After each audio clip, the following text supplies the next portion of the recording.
મેં જ્યારથી પણ લગ્ન કરીને આ ઘરમાં પગ મૂક્યો ને ત્યારથી આજ સુધી મેં મારા સાસુના મોઢે ક્યારેય એવું નથી સાંભળ્યું કે લાય વહુ હું કામ કરાવું.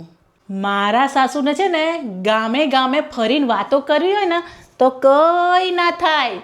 સગાવાલા જોડે વાતો કરવી હોય ને તોય કંઈ ના થાય. અને સગાવાલાના છોકરાઓના લગ્નમાં નાચવું હોય ને તોય કંઈ ના થાય.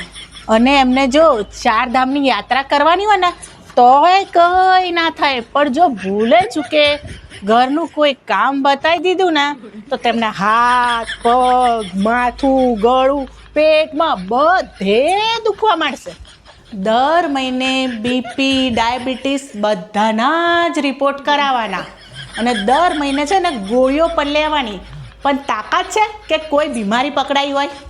દુનિયામાં એવો કોઈ મંત્ર કે કોઈ જાદુ એવો નથી કે એમની બીમારીને ઠીક કરી શકે.